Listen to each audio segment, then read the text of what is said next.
नमस्कार। खेती किसानी और ग्रामीण भारत की ताजा तरीन खबरें लेकर मैं अनिका आर्यन हाजिर हूं। सबसे पहले हेडलाइंस पर डाल लेते हैं एक नजर। हवा के साथ पूर्वी राज्यों की ओर बढ़ रही हैं रेगिस्तानी टिड्डियां। 16 राज्यों के लिए जारी किया गया अलर्ट। बिहार और ओडिशा तक पहुंच सकती हैं टिड्डियां। मध्य प्रदेश में निजी मंडियां बनाने के विरोध में उतरे कर्मचारी। काली पट्टी बांधकर मॉडल एक्ट का किया विरोध। कहा किसानों को होगा नुकसान। मंडी से जुड़े 5 लाख लोग होंगे बेरोजगार। मक्के की सरकारी खरीद न होने से परेशान उत्तर प्रदेश के किसान ने दी खुदकुशी की धमकी। खुले बाजार में 800 से 900 रुपए क्विंटल चल रहा है दाम। नहीं निकल पा रही खेती की लागत। पंजाब और हरियाणा में धान के नकली बीज बेचने का मामला गरमाया। लुधियाना में नाराज किसानों ने किया प्रदर्शन। नकली बीज बेचने वाली कंपनी के खिलाफ मामला दर्ज। और अब खबरें विस्तार से। टिड्डी दल 5 राज्यों के 100 जिलों से ज्यादा तक पहुंच गया है और करीब 16 राज्य हाई अलर्ट पर हैं। इन्होंने राजस्थान, यूपी, एमपी, गुजरात और महाराष्ट्र में फसलों को नुकसान पहुंचाया है। बुधवार और गुरुवार को एक टिड्डी दल उत्तर प्रदेश के सोनभद्र जिले तक पहुंच गया, जिससे बिहार, छत्तीसगढ़, झारखंड और मध्य प्रदेश की सीमाएं जुड़ी हैं। टिड्डियों के तेज फैलाव को देखते हुए केंद्र सरकार को 16 राज्यों को सतर्क रहने की चेतावनी जारी करनी पड़ी है। इसमें हरियाणा, पंजाब, दिल्ली, कर्नाटक, छत्तीसगढ़, झारखंड और ओडिशा जैसे राज्य शामिल हैं। अगर टिड्डी नियंत्रण की बात करें तो अकेले राजस्थान के 24 जिलों में 73,000 हेक्टेयर क्षेत्र में टिड्डियों को नष्ट किया गया है। यहां बाड़मेर, जोधपुर, गंगानगर, दौसा, बीकानेर और हनुमानगढ़ सबसे ज्यादा प्रभावित हैं। साथ ही राजस्थान के चुरू जिले के सरदार शहर तहसील के गांव पातलीसर, बड़ा और भादासर की तरफ करोड़ों की तादाद में टिड्डियों का दल देखा गया। अचानक इतने बड़े टिड्डी दल को देखकर किसान घबरा गए, उनके होश उड़ गए। सूचना पर कृषि विभाग मौके पर पहुंचा और टिड्डियों को नियंत्रण करने में जुट गया है। इसे देखते हुए हरियाणा, पंजाब, उत्तराखंड और हिमाचल प्रदेश ने भी अपने यहां सतर्कता बढ़ा दी है। राजस्थान से टिड्डियों का दल मध्य प्रदेश, उत्तर प्रदेश और यहां से महाराष्ट्र पहुंच रहे हैं और महाराष्ट्र में ये साग सब्जियों के अलावा बागवानी फसलों को भी भारी नुकसान पहुंचा रहे हैं। महाराष्ट्र में कृषि विभाग ने 50% टिड्डी दलों को मारने का दावा किया है। वहीं मध्य प्रदेश के मुख्यमंत्री शिवराज सिंह चौहान ने दावा किया कि प्रशासन और किसानों की सतर्कता से टिड्डियां फसलों को बड़ा नुकसान नहीं पहुंचा पाई हैं। इस बीच राज्य के कृषि मंत्री कमल पटेल ने कहा कि सरकार टिड्डी हमले को प्राकृतिक आपदा घोषित करने पर विचार कर रही है ताकि किसानों को इससे हुए फसलों के नुकसान का मुआवजा मिल सके। उड़ने के पहले उनको मारने के लिए स्प्रे किया जाता है, वो स्प्रे करना, जितने प्रयास हो सकते संभव सब किए जा रहे हैं और उसके कारण बड़ी संख्या में टिड्डी दल मारा गया है और फसलों को कोई बड़ा नुकसान नहीं पहुंचा पाया है। हम सजग और सचेत हैं। टिड्डियों ने उत्तर प्रदेश के बुंदेलखंड, यहां खास तौर पर झांसी और बांदा में फसलों को नुकसान पहुंचाया है। यहां ये टिड्डी दल मध्य प्रदेश के ग्वालियर से यहां पहुंचा था। किसानों को हुए नुकसान को देखते हुए राष्ट्रीय लोकदल के नेता जयंत चौधरी ने इसे प्रधानमंत्री फसल बीमा योजना के दायरे में लाने की मांग उठाई है। अब किसानों को भी ये सुझाव भी दिया गया था कि टिड्डी दल दिन में घूमती रहती हैं और रात में विश्राम करती हैं। जब दिन में घूमती रहती हैं तो फिर आवाज़ या ध्वनि से उसको हम लोग भगा सकते हैं और रात में जहाँ पे विश्राम करती है तो फिर तत्काल हमें अपना कंट्रोल रूम में सूचना कर दे ताकि हमारे जो जितने भी टीम्स लगी हैं, सेंटर का हो या स्टेट का हो, वो वहाँ पे जाके उसको नष्ट करना शुरू करेगा। साथ में ये भी कहना है कि टिड्डी दल हवा की तरफ बहती है। हवा जिस तरफ जाती है उस तरफ ही टिड्डी दल जाती है। तो मुख्य रूप से ये जो वेस्टर्ली विंड्स हैं, छतरपुर टिकमगढ़ की तरफ जो जाने वाली है, उस तरफ रास्ते को भी हमने पहले से भी चिन्हित करके रखा था। जिस तरफ हवा बह रही है उसी तरफ हमें लोगों को अलर्ट करना है। इस बीच संयुक्त राष्ट्र के फूड एंड एग्रीकल्चर ऑर्गेनाइजेशन यानी खाद्य और कृषि संगठन का कहना है कि भारत में टिड्डी दल लगातार पूर्व की ओर बढ़ रहा है। इन्हें अम्फान तूफान आने के बाद पछुआ हवा यानी पश्चिम से पूर्व की ओर चलने वाली हवाओं का साथ मिल रहा है। राजस्थान में जुलाई तक कई टिड्डी दलों के हमले होने की भी आशंका है, जो उत्तर भारत में बिहार और ओडिशा तक विस्तार ले सकता है। इसके बाद मॉनसूनी हवाओं में बदलाव के बाद ये टिड्डी दल राजस्थान में वापसी करेंगे। अफ्रीका का जो हॉर्न ऑफ अफ्रीका एरिया है, नॉर्थ ईस्ट का एरिया है, वहां पर भी बहुत ज्यादा इसकी आबादी जो है वो पनप रही है और वो भी जो है हमारे जो है पाकिस्तान और हिंदुस्तान के जो बॉर्डर पर जो एरिया है वहां पर ये आ सकते हैं। ये एक कीटनाशक जो है, ये जो कीट है ये पॉलीफेगस कीट है। ये जो है लगभग हर तरह की वनस्पति को खाता है। सो अगर इनकी बहुत ज्यादा जो संख्या भारत में प्रवेश करती है तो हमारी वनस्पति और फसलों को वो खतरा तो है ही।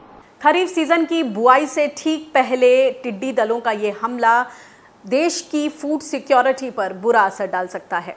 इसे देखते हुए टिड्डी नियंत्रण के प्रयास को तेज किया गया है। गुरुवार को केंद्रीय मंत्री नरेंद्र सिंह तोमर ने एक उच्च स्तरीय बैठक की। उन्होंने बताया कि एक पखवाड़े में टिड्डी नियंत्रण में काम आने वाले 15 एरियल स्प्रेयर ब्रिटेन से आ जाएंगे। इसके बाद 45 स्प्रेयर्स और खरीदे जाएंगे। इसके अलावा ऊंचे पेड़ों और दुर्गम स्थानों पर कीटनाशकों का छिड़काव करने के लिए ड्रोन्स और हेलीकॉप्टर का इस्तेमाल किया जाएगा। इस मामले में और ज्यादा बातचीत करते हैं। हमारे साथ मौजूद हैं गुरु गोविंद सिंह इंद्रप्रस्थ विश्वविद्यालय नई दिल्ली में वाइल्ड लाइफ बायोलॉजिस्ट विभाग के प्रोफेसर डॉक्टर सुमित डूकिया जी। सुमित जी, आपका स्वागत है किसान बुलेटिन में। सबसे पहले ये बताएं कि देश भर में हम देख रहे हैं कि अब टिड्डियों में 16 राज्यों में अलर्ट जारी हो गया है। जो तमाम राज्यों के कृषि मंत्री हैं वो हरकत में आ गए हैं। आपको क्या लगता है कि कोरोना की वजह से कहीं ना कहीं लापरवाही हुई और जो पहली खेप जो स्वॉर्म्स लोकस के टिड्डियों के जिन पर काबू पाया जाना चाहिए था जितनी मुस्तैदी से उतनी मुस्तैदी से नहीं हो पाया और अब ये समस्या बहुत विकराल रूप धारण कर रही है, क्या कहेंगे? लापरवाही हुई? जी अनिका जी, आपका जो ये प्रश्न है बड़ा उचित प्रश्न है। मैं इसमें आपको थोड़ा सा पीछे ले जाना चाहूँगा। मैं बताना चाहूँगा कि जून के द्वितीय सप्ताह के अंदर गत वर्ष जैसलमेर के अंदर भारी संख्या में टिड्डियों का एक बड़ा दल आया था। उसको राज्य सरकार ने बहुत दिनों बाद उस पर कार्रवाई शुरू की और जब कार्रवाई शुरू की तब तक टिड्डियों ने बलुआ मिट्टी, जो वहाँ की शुष्क मिट्टी है बलुआ मिट्टी, उसके अंदर अंडे दे दिए थे। अब इन्होंने जब वो किया कीटनाशकों का छिड़काव किया तो जो उनके वयस्क थे वो तो मर गए थे, पर उसके बाद में उनके बच्चे जो पैदा हुए, जिसको स्थानीय भाषा में जैसलमेर, बाड़मेर और पश्चिमी राजस्थान के अंदर हम लोग उसको फाका कहते हैं, हॉपर्स, उसका ज़्यादा साइंटिफिक तरीके से हम अगर उसको समझे तो हॉपर्स हैं। और वो फिर वहाँ से उन्होंने आक्रमण शुरू किया और बड़ी क्षेत्र के अंदर वो फैल गए थे। अब इसी सिलसिले के अंदर धीरे धीरे फिर वहाँ से पीछे से सोमालिया या मध्य पूर्वी एशिया और पाकिस्तान साइड से टिड्डियों के छोटे और बड़े दल आते गए और वो उस पश्चिमी राजस्थान के बड़े रेगिस्तानी भूभाग के अंदर अंडे देना शुरू करते रहे। और इस वर्ष के फरवरी के अंतिम सप्ताह तक बाड़मेर, जैसलमेर, जालोर, कुछ क्षेत्र में जोधपुर और बीकानेर के बहुत बड़े भूभाग के अंदर टिड्डियों ने पूरे सर्दी की जो ऋतु की फसल होती है पूरी फसल को बर्बाद कर दिया था। पिछले करीब 60 दिन से पूरे भारत के अंदर लॉकडाउन लगा हुआ है। राज्य सरकार की भी अपनी मजबूरियां हैं, स्थानीय लोगों की भी अपनी मजबूरियां हैं कि वो इस बात को ज़्यादा बता नहीं पाए और धीरे धीरे ये जो टिड्डियों का जो दल था इसने विकराल रूप लेना शुरू कर दिया और आज हम ये देख रहे हैं कि उत्तर भारत और मध्य भारत तक ये एक बहुत बड़े दल के रूप में अलग अलग क्षेत्रों के अंदर नुकसान करता हुआ देखा जा रहा है। करने की कोशिश की जी। फूड एंड एग्रीकल्चर ऑर्गेनाइजेशन ने जो 10 से 11 पेस्टिसाइड्स हैं उनको 3 भागों में बांटा हुआ है कि जिसमें जिसका असर होगा, मध्यम स्तर पर क्या असर होगा और जो सबसे ज्यादा खतरनाक श्रेणी में डाला गया है। अब ये बताएं कि जब ऑलरेडी समस्या इतनी बेकाबू हो गई है तो सभी ये चाहते हैं कि फटाफट इस पर काबू पाया जा सके। ऐसे में क्या ऐसे केमिकल्स का भी इस्तेमाल होगा जो कि बहुत नुकसानदायक हैं, जैसे कि हम पढ़ रहे हैं न्यूरोटॉक्सिन्स, जिनका जो न्यूरोलॉजी है शरीर में लोगों के, चाहे वो मानव हो चाहे वो पशु हो, उनके जो न्यूरोलॉजिकल जो असर हैं वो दिखेंगे शरीर पर, कितना घातक होगा? मैं यहाँ पे कहना चाहूंगा कि सरकारों की आपस में जो तालमेल है और उसके अंदर इतनी लापरवाही देखी गई है पिछले दिनों में कि आज हम अगर टिड्डी नियंत्रण की बात कर रहे हैं तो हम लोग उसी श्रेणी के केमिकल यूज कर रहे हैं जिसको FAO ने अति हानिकारक श्रेणी में लिखा है। अब हम इस प्रकार अगर हम ये करेंगे तो इसका हर्जाना किसानों को डबल भुगतना पड़ेगा। अभी तो टिड्डी की मार झेल रहे हैं, उसके बाद में वो हानिकारक केमिकल उनके खेतों के अंदर कम से कम 3 से 5 साल तक वहीं पे रहेंगे। जी, बात तो ये हो रही है कि ऐसे बहुत से पेस्टिसाइड्स हैं जिनकी एक नई लिस्ट जारी हुई है जिसमें उनके इस्तेमाल पर मनाही है, लेकिन शायद कहीं ना कहीं इतने बड़े पैमाने पर जो टिड्डियां आ गई हैं उन पर काबू पाने के लिए ऐसे पेस्टिसाइड्स का इस्तेमाल करना पड़ रहा है। ये बताएं कि इससे जो फसल की उत्पादकता है उस पर कितना असर, और जब ये फसल तैयार होगी और जो इसके एक्सपोर्ट के ऑर्डर्स होंगे उनमें इन पेस्टिसाइड्स का अवशेष रह जाएगा, तो उससे किस तरह का असर पड़ेगा हमारे एक्सपोर्ट ऑर्डर्स पर, देश की कमाई पर, किसान की कमाई पर? अनिका जी, आपका ये प्रश्न बड़ा यक्ष प्रश्न है कि कैसे ऑर्गेनिक जो फार्मिंग के अंदर आज हमारे भारत के जो किसान हैं वो निर्यात के ऊपर प्रयास कर रहे हैं, निर्यात करने का प्रयास कर रहे हैं, और वो बहुत सारे ऐसे हमारे क्षेत्र हैं जहाँ पे ऑर्गेनिक फार्मिंग की तरफ वो बढ़ रहे हैं। फसल का जो चक्र है उस फसल के अंदर ये केमिकल्स की ट्रेस एलिमेंट्स के अंदर मात्रा मौजूद हो जाती है। अगर एक बार भी ये मात्रा अगर मिलती है तो उस खेत का, उस क्षेत्र का ऑर्गेनिक फार्मिंग का जो सर्टिफिकेशन है वो कैंसिल हो जाता है। और ऑर्गेनिक फार्मिंग का जो सर्टिफिकेशन लेने के लिए एक बहुत लंबी प्रक्रिया है जिसमें कम से कम 3 से 5 साल का समय लगता है। अब आप ये समझ लीजिए कि जिस किसान ने 5 साल तक मेहनत की है ऑर्गेनिक फार्मिंग के सर्टिफिकेशन लेने के लिए, ताकि वो आने वाले समय के अंदर अच्छी पैदावार ऑर्गेनिक तरीके से पैदा कर सके और वो निर्यात कर सके और अपनी आमदनी बढ़ा सके। जहाँ हम नवाचार को, किसानों के अंदर नवाचार को हम लोग प्रमोट कर रहे हैं, हम एक्सपोर्ट को प्रमोट कर रहे हैं, उसी समय पे हमारे ऊपर ये टिड्डियों का जो हमला है एक बहुत बड़ा प्रश्न चिन्ह लगा रहा है कि कैसे हम इस प्रॉब्लम से निपटेंगे। FAO ने 2 चीजें सुझाई हैं, या तो केमिकल पेस्टिसाइड्स या फिर बायो पेस्टिसाइड की अगर बात करें तो फंगस, मेटरिजियम। अगर ये फंगस का इस्तेमाल किया जा सकता था तो पहले क्यों नहीं किया गया? क्या अब भी इसका इस्तेमाल किया जा सकता है? क्या सुझाव हैं आपके? अगर हम बायोलॉजिकल कंट्रोल की अगर बात करें तो बायोलॉजिकल कंट्रोल के अंदर टिड्डियों के ऊपर बहुत सारे जीवों का और अलग अलग तरीकों का मेंशन किया गया है कि उनसे हम कैसे किया जा सकता है। आपने अभी एक बात कही कि क्या हम इसको फंगस या कवक से हम लोग इसको कंट्रोल कर सकते हैं। बहुत आपने सही बात कही, कंट्रोल हम कर सकते हैं, पर आज का जो प्रेजेंट टाइम का जो भारत का या उत्तर भारत का जो टेम्परेचर चल रहा है वो औसत 40 डिग्री से ऊपर चल रहा है, और उस टेम्परेचर के अंदर ये फंगस बहुत कम ग्रो कर रही है। मेरा यहाँ पे ये कहना है कि जब हमारे पास में ये इतने अच्छे ऑप्शंस थे तो राज्य सरकारें और केंद्र सरकार ने इसके ऊपर पहले ध्यान क्यों नहीं दिया। आज जब हमारे हाथ से बात निकलती जा रही है तब अब हम सिर्फ और सिर्फ हमारे पास में केमिकल के अलावा कोई दूसरा चारा बचता नहीं है, क्योंकि इनका फैलाव बहुत बड़े क्षेत्र के अंदर हो गया है। फिर भी मैं ये कहना चाहूँगा कि अगर जिस क्षेत्र के अंदर टिड्डियों की संख्या कम है, अगर हम ये कवक का प्रयोग हम कर सकते हैं, फंगस का प्रयोग कर सकते हैं, तो राज्य सरकारों को और भारत सरकार को और कृषि विज्ञान केंद्रों को कहीं न कहीं इसके ऊपर वैज्ञानिक अनुसंधान करना चाहिए कि क्या हम इसको कंट्रोल कर सकते हैं, और अगर कर सकते हैं तो उनका परसेंटेज के अंदर हम लोग ये देख सकते हैं कि कितना परसेंट उसके अंदर कंट्रोल होता है, कितना परसेंट नहीं होता। बहुत बहुत शुक्रिया हमसे बातचीत करने के लिए। मध्य प्रदेश में मंडी बोर्ड के कर्मचारियों ने मंडी के प्राइवेटाइजेशन का विरोध किया। शुक्रवार को कर्मचारियों ने काली पट्टी बांधकर काम किया। कर्मचारियों ने फैसला वापस ना होने पर बेमियादी विरोध प्रदर्शन करने का भी ऐलान किया है। उन्होंने आरोप लगाया कि सरकार पूंजीपतियों को लाभ पहुंचाने के लिए किसानों के हितों से समझौता कर रही है। इससे मंडी से जुड़े 5 लाख लोग बेरोजगार इससे मंडी से जुड़े 5 लाख लोगों के बेरोजगार होने का खतरा पैदा हो गया है।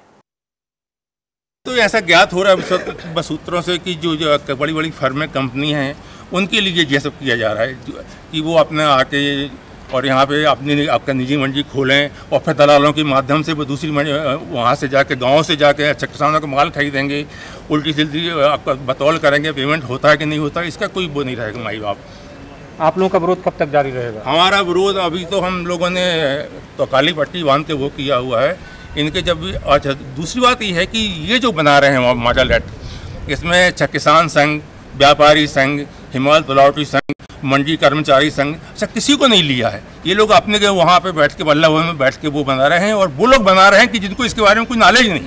मध्य प्रदेश में किसानों की गेहूं की फसलों की खरीद चल रही है और उसमें तमाम समस्याएं सामने आ रही हैं। ताजा समस्या में उमरिया जिले में किसानों से प्रति व्यक्ति 80 किलो तक ज्यादा गेहूं वसूला गया है। किसानों ने मुडगुड़ी सलैया खरीद केंद्र के प्रभारी के खिलाफ जिलाधिकारी से शिकायत भी की है। इस बीच मध्य प्रदेश सरकार ने प्रदेश में चना, मसूर और सरसों की सरकारी खरीद की तारीख 10 जून तक बढ़ा दी है। इससे किसानों को अपनी फसल बेचने का थोड़ा और समय मिल गया है। कोरोना के समय में वैसे ही किसान बेहद परेशान हैं। पंजाब और हरियाणा के किसानों के साथ एक धोखाधड़ी का मामला सामने आया है, तो ऐसे में किसानों का गुस्सा फूटना लाजमी है। आइए देखते हैं ये रिपोर्ट। पंजाब में नकली बीज का मामला तूल पकड़ता जा रहा है। गुरदासपुर में किसानों ने नकली बीज बेचने वाली कंपनी के बाहर प्रदर्शन किया। किसानों का आरोप है कि कंपनी ने धान के नकली बीज बेचकर करोड़ों का घोटाला किया है। कि नकली बीज तैयार करके ਤੇ ਲੋਕਾਂ ਨੂੰ ਜੱਟਾਂ ਨੂੰ ਗੁੰਮਰਾਹ ਕਰਕੇ ਉਹਨਾਂ ਨੂੰ ਵੇਚੇ ਜਾ ਰਹੇ ਆ, ਮਹਿੰਗੇ ਭਾਅ ਦੇ ਵਿੱਚ ਵੇਚੇ ਜਾ ਰਹੇ ਆ ਤੇ ਸਰਕਾਰ ਨੂੰ ਅੱਜ 15 ਦਿਨ ਹੋ ਗਏ ਆ ਰੌਲਾ ਪਾਉਂਦਿਆਂ ਕਹਿੰਦੇ ਆ ਕਿ ਇਹਨਾਂ ਦੇ ਉੱਤੇ ਕਾਰਵਾਈ ਹੋਣੀ ਚਾਹੀਦੀ ਆ। ਕੋਈ ਇਹਨਾਂ ਕੋਲ ਪਰਮਿਸ਼ਨ ਨਹੀਂ ਗੀ, ਕੋਈ ਇਹਨਾਂ ਦੇ ਵੈਲਿਡ ਬੀਜ ਨਹੀਂ ਗੇ, ਆਪਣੇ ਕੋਲੋਂ ਨਕਲੀ ਤਿਆਰ ਕਰਕੇ ਪਤਾ ਨਹੀਂ ਕਿਹੜੇ ਬੀਜ ਦੇ ਕੇ ਤੇ ਜੱਟਾਂ ਦੀ ਇਹਨਾਂ ਨੇ ਲੁੱਟ ਖਸੁੱਟ ਕੀਤੀ ਆ। बीज कंपनी के मालिक को पंजाब सरकार के एक मंत्री का खास बताया जा रहा है। किसानों का आरोप है कि कंपनी मालिक को मंत्री का संरक्षण मिला है। उन्होंने चेतावनी दी है कि अगर इस मामले में ठोस कार्रवाई नहीं होती है तो पंजाब में बड़ा प्रदर्शन किया जाएगा। ਜਿਹੜੇ ਜ਼ਿੰਮੇਵਾਰ ਲੋਕ ਨੇ ਇਹ ਲਖਵਿੰਦਰ ਢਿੱਲੋਂ ਜਿਹੜਾ ਵੀ ਜਾਂ ਮੰਤਰੀ ਉਹਨਾਂ ਨਾਲ ਰਲਿਆ ਹੋਇਆ ਵਾ ਉਹਨਾਂ ਦੇ ਉੱਤੇ ਪਰਚਾ ਬਕਾਇਦਾ ਹੋਣਾ ਚਾਹੀਦਾ ਤੇ ਕਿਸਾਨਾਂ ਨੂੰ ਇਨਸਾਫ ਦੇਣਾ ਚਾਹੀਦਾ ਵਾ। ਜੇ ਇਨਸਾਫ ਕੈਪਟਨ ਸਰਕਾਰ ਨੇ ਇਹਨਾਂ ਨੂੰ ਨਾ ਦਿੱਤਾ ਅਸੀਂ ਪੂਰੇ ਪੰਜਾਬ ਦੇ ਵਿੱਚ ਆਪਣੇ ਕਿਸਾਨਾਂ ਨੂੰ ਲਾਮਬੰਦ ਕਰਕੇ ਤੇ ਇਹ ਜਿਹੜਾ ਵੱਡਾ ਮੋਰਚਾ ਗਾਂ ਤੱਕ ਲੈ ਕੇ ਜਾਵਾਂਗੇ ਤਾਂ ਕਿ ਕਿਸਾਨ ਵੀਰਾਂ ਨੂੰ ਜਿਹੜਾ ਵਾ ਉਹ ਇਨਸਾਫ ਦਿਵਾਇਆ ਜਾ ਸਕੇ। ये मामला धान की PR 128 और 129 किस्म के बीजों की बिक्री से जुड़ा है।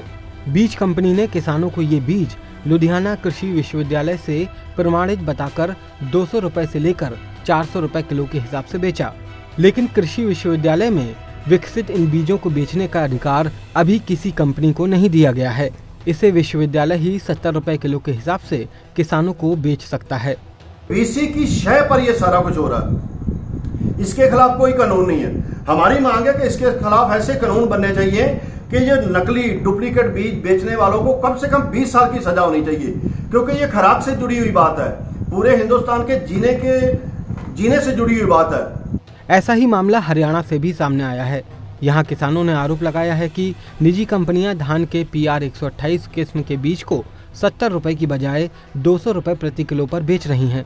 लुधियाना में कृषि विभाग की शिकायत पर पुलिस ने बीज कंपनी के खिलाफ मामला दर्ज करके जांच शुरू कर दी है, लेकिन इस मामले ने खाद बीज में मिलावट रोकने को लेकर सरकारी संजीदगी को कटघरे में खड़ा कर दिया है। पंजाब के लुधियाना से ईशा ठाकुर के साथ ब्यूरो रिपोर्ट, स्वराज एक्सप्रेस। और बीजों पर और ज्यादा जानकारी लेते हैं। देश भर में क्या हाल है, खासतौर से पंजाब की आपने स्टोरी देखी, हरियाणा में क्या स्थिति है ग्राउंड पर, और ज्यादा जानकारी के लिए हमारे साथ किसान नेता विकल्प आचार्य जी जुड़ गए हैं। विकल्प जी, स्वागत है आपका किसान बुलेटिन में। ये बताएं कि खरीफ की बुआई के लिए जो अब सबसे बड़ी दिक्कत आने वाली है वो है बीजों को लेकर, बीज की रोपाई, बीज की उपलब्धता, क्या स्थिति है अगर स्पेसिफिकली हरियाणा की बात करें? हरियाणा और पूरे देश में कोरोना एक महान संकट काल की तरह किसानों पर है, जहां एक तरफ पूरे भारत में रबी की फसलें जो गेहूं, चना, सरसों, इनकी पेमेंट किसान को नहीं हो पाई, दूसरी तरफ लेबर जाने के कारण और कोरोना काल के कारण बीजों के रेट एकदम पूरे भारत में बढ़ा दिए गए।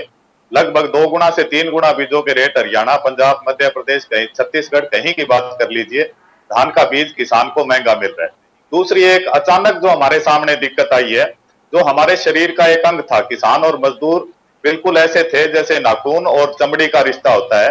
तो जो प्रवासी लेबर थी, जो बिहार की, छत्तीसगढ़ की लेबर जो हरियाणा पंजाब में धान लगाती थी, वो लगभग सभी वापस चुकी है। तो हरियाणा और पंजाब में प्रति एकड़ धान रुपाई का रेट लगभग 2200 रुपए से 2400 रुपए प्रति एकड़ था। अब लोकल लेबर कम होने की वजह से लोकल लेबर ने एकदम वो रेट 2000 रुपए से बढ़ाकर 6000 रुपए से 7000 रुपए कर दिया है। यदि यही रेट 6000 रुपए से 7000 रुपए किसान सिर्फ धान की रुपाई का देता है, तो उसे उस फसल में कोई बचत नहीं रह जाएगी। महंगा बीज लेकर और महंगी धान रुपाई में महंगी लेबर देने के बाद किसान के लिए धान की फसल घाटे का सौदा बन जाएगी। तो इसके ऊपर हमारे पंजाब के कुछ साथियों ने, कुछ ग्राम पंचायतों ने, कि सरकार इसमें हस्तक्षेप कर रही है या नहीं? जी, सरकार इस मामले में कोई हस्तक्षेप नहीं कर रही। सरकार तो किसानों के ऊपर एकदम अपने फैसले थोपने का काम करती है। जैसे हरियाणा सरकार ने पीछे धान की खेती एकदम समय पर आदि करने की बात कही।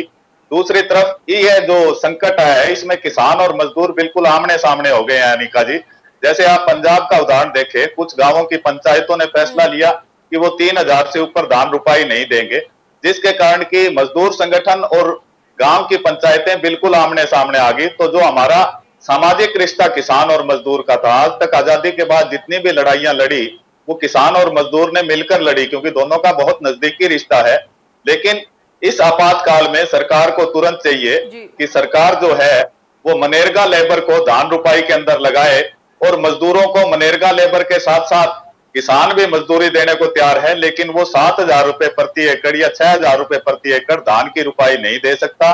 इसके लिए जो भी प्रदेश की सरकारें हैं, जैसे धान मुख्य रूप में हरियाणा, पंजाब, छत्तीसगढ़ की मुख्य फसल है, तो वहां की सरकारों को तुरंत इस मामले में हस्तक्षेप करके किसान को इस घाटे के सौदे से बचाना चाहिए। एक और बताएं, हम जगह जगह से राज्य सरकारों की जो पहल है उसको सुन रहे हैं। कहीं पर बोला जा रहा है कि मुफ्त में बीज वितरण होगा, कहीं पर सब्सिडी की बात है। इधर हम उत्तर प्रदेश में सुन रहे हैं कि सरकार ने अपने हिस्से की जो राज्य सरकार की जो सब्सिडी है के बीज पर उसको हटा लिया। क्या स्थिति है इस वक्त, क्या होना चाहिए और क्या हो रहा है? देखिए अनिका जी, कोरोना संकट में जहां राज्य सरकारें अपना सारा घाटा जो है वो व्यापारियों से निकालने के बजाय किसानों के ऊपर उमड़ रही है, जैसे कि मध्य प्रदेश में बोनस का कटना, पुराने सोयाबीन के बीज एकदम बेच देना, हरियाणा के अंदर पेमेंट को लेट करना, उत्तर प्रदेश के अंदर सब्सिडी वापस लेना, राजस्थान में सरकारी खरीद शुरू ना करना, यानी अपने इनकम को बचाने के लिए जो सारा नुकसान है वो किसान के मत्थे पर सारी राज्य सरकारें एक एक करके, कोई भी राज्य सरकार पीछे नहीं है, कोई भी राज्य सरकार पूरे देश में ऐसी नहीं है जिसने कोरोना काल में किसान की मदद की हो। आज किसान को लूटने के लिए जितने इनके पास साधन थे, किसान को जो सुविधाएं मिल रही थी इस कोरोना काल से पहले, उन सुविधाओं में लगातार कटौती हुई है। तो ऐसे समय में जो महत्वपूर्ण कोरोना योद्धा है, जिसके कारण आज भारत का हर एक आदमी पेट भर के खाना खा रहा है, उसके प्रति राज्य सरकारों का जो रवैया है वो बिल्कुल संवेदनहीन है और इसकी हर प्रकार से निंदा करनी चाहिए। सरकारों को इस समय घाटे फायदे की नहीं सोचनी चाहिए। जो देश की सबसे बड़ी आबादी है किसान और मजदूरों की, उनके बारे में सोचकर उनके लिए नीतियां बनाई जानी चाहिए। जी, बहुत बहुत शुक्रिया इस बातचीत के लिए। धन्यवाद अनिका। उत्तर प्रदेश में मक्के का सही भाव नहीं मिल रहा, इसको लेकर उत्तर प्रदेश बुलंदशहर के किसान त्रिभान सिंह बहुत ज़्यादा मायूस हैं और उन्होंने यहाँ तक कि आत्महत्या की धमकी दे दी है। उनका कहना है कि अगर मक्के की न्यूनतम समर्थन मूल्य पर खरीद नहीं होती है तो सरकार इसकी MSP घोषित ही क्यों करती है। किसान ने मुख्यमंत्री आदित्यनाथ से न्यूनतम समर्थन मूल्य पर मक्के की खरीद करने की मांग की है। अपनी शिकायत में किसान ने लिखा है कि अगर फसल की सरकारी क्रय केंद्र पर खरीद नहीं हुई तो मजबूर होकर उन्हें आत्महत्या जैसा कदम उठाना होगा। दरअसल उत्तर प्रदेश में अकेले ये मक्का की समस्या नहीं है, बल्कि मध्य प्रदेश के मक्का के किसान भी लगातार इस फ्रंट पर परेशानियां झेल रहे हैं और हम आपको लगातार वो जो रिपोर्ट्स हैं वो दिखा भी रहे हैं। और अब ये ताज़ा मामला सिवनी ज़िले से आया है। यहाँ मक्का 959 रुपए किलो के हिसाब से बिक रहा है। मक्के के भाव गिरने के पीछे लॉकडाउन के अलावा जनवरी फरवरी में चिकन खाने से कोरोना फैलने की अफवाह जिम्मेदार है। इससे पोल्ट्री उद्योग बर्बाद हुआ तो पोल्ट्री फीड के लिए मक्के की मांग में ज़बरदस्त गिरावट आ गई। जहां पिछले साल तक मक्का का MSP 1760 रुपए था, वहीं अब और उसका भाव 2200 से 2300 रुपए तक पहुंचा, वहीं अब इसका भाव लगभग आधा हो गया है। मक्का के किसान हैं बुलंदशहर उत्तर प्रदेश से त्रिभान सिंह, आपसे बातचीत करते हैं। त्रिभान जी, आप बता रहे हैं कि मक्का की आपने फसल रखी हुई है घर में और आप सही समय आने पर ही उसे बेचेंगे। क्या स्थिति है, आपको कितना भाव मिल रहा है, कितनी आपकी फसल है, क्या परेशानी है? जी, हमारे यहाँ 850 से 900 रुपए प्रति क्विंटल मक्का का रेट है इस समय और इस रेट पर यदि हम अपनी मक्का को क्रय करते हैं तो उसमें हमने जो कृषि लागत लगाई है वह भी हमें वापस नहीं होगी। जब कृषि लागत ही वापस नहीं होगी तो मुनाफा तो अलग चीज रहा, फिर हम अपने बच्चों को, अपने परिवार को किस प्रकार पालेंगे, यह सबसे बड़ी समस्या है इस लॉकडाउन के समय में हमारे सामने। आपने अपनी शिकायत दर्ज कराई है, डिप्टी डायरेक्टर आरपी चौधरी जी से आपने अपनी बातचीत सामने रखी, उसमें उन्होंने बोला कि जब तक खरीफ के समय में खुलेगा, जब खरीद केंद्र, तब खरीदी होगी। मगर आपकी दिक्कत तो है कि आपको अभी कोरोना के समय में फौरी तौर पर हाथ में पैसा चाहिए और आपकी फसल तैयार है, तो रबी में क्यों नहीं आप अपनी फसल सही भाव पर बेच पा रहे हैं, जबकि सरकार ने 23 फसलों का न्यूनतम समर्थन मूल्य घोषित करती रहती है सरकार और बोलती है कि हम उस पर खरीदी कर रहे हैं। क्या इसको लेकर आपके मन में कोई नाराजगी है? हाँ जी, बिल्कुल नाराजगी है। क्या है कि मक्का पहले खरीद की फसल मानी जाती थी, लेकिन वर्तमान समय में रबी में जायद की फसल है यह साथ में, और जो खरीद की फसल की पैदावार होती है उससे ज्यादा वर्तमान में मक्का की पैदावार रबी की जायद फसल में होती है। तो सरकार को जब पैदावार ज्यादा होती है इसकी, उस समय इसके जो है समर्थन मूल्य के अनुसार क्रय मूल्य लगाने चाहिए, लेकिन सरकार लगा रही है खरीद में, तो इतने दिन किसान अपनी फसल को लेके कहाँ जाए? या तो लुटने के लिए आढ़तियों और बिचौलियों के पास जाए, बस यही उसके पास एक ऑप्शन रहता है। आप ये बताएं कि रेवेन्यू डिपार्टमेंट ने कागजों में दिखाया है कि मक्का का रकबा कम है इस वक्त, ऐसा क्यों? रेवेन्यू डिपार्टमेंट के कर्मचारी सर्वे ही करने नहीं आते हैं कि किसकी कौन सी फसल है। जिस क्षेत्र में फसल की जिस चीज की अधिकारिता रहती है उसी को सभी के खेतों में दर्शा दिया जाता है। अब से 3 वर्ष पहले भी हमें ओलावृष्टि में हमारी मक्का मारी गई थी, और जब उसके मुआवजे के लिए हम तहसील में गए तो वहां पर हमको ये कह के भगा दिया गया था कि आपकी क्या नाम है, आपके क्षेत्र में मक्का नहीं बुनी हुई है।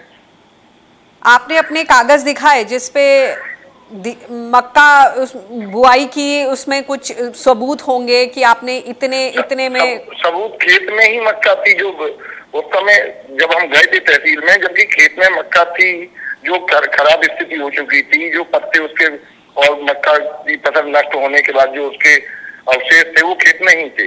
इसके बाद भी कोई कर्मचारी अधिकारी नहीं आया था उस समय। तो आपने उसके लिए क्या फसल बीमा के लिए रजिस्ट्रेशन कराया था कि वो नुकसान की भरपाई हो पाती? जी नहीं, फसल बीमा के लिए हमने रजिस्ट्रेशन नहीं कराया, क्योंकि विगत 5 वर्षों से हम बहुत ही ज्यादा घाटे में चल रही थी, तो हमारे पास परिवार पालने के लिए तो पैसे नहीं थे, तो हम फसल बीमा के लिए पैसे कहाँ से लाते? बाजार से कर्ज कर कर तो हम फसल बो रहे हैं। जी, अब आप कितने कर्ज के दबाव में हैं और सरकार से क्या मांग रखना चाहते हैं? पिछले 5 वर्षों में हम इस मौसम की मार से इतने अधिक कर्ज में आ चुके हैं कि अब हमारे सामने जहर खाने के अलावा और कोई रास्ता नहीं बच रहा है। क्यों? क्योंकि संघर्ष करते करते बहुत समय हो गया मुझे। शुक्रिया इस बातचीत के लिए। हम आशा करते हैं कि जो अधिकारी ये बातचीत सुन रहे होंगे, संबंधित अधिकारी, वो आपकी बात सुनकर कुछ फौरी तौर पर कुछ एक्शन लेंगे और ऐसे इंतजाम हो कि आप अपनी मक्का को सही भाव पर बेच पाएं। बातचीत के लिए शुक्रिया, अपना ध्यान रखें। और इसी के साथ किसान बुलेटिन में फिलहाल इतना ही। देश दुनिया की ताज़ा तरीन खबरों के लिए आप बने रहिए स्वराज एक्सप्रेस के साथ। मुझे दीजिए इजाज़त, नमस्कार।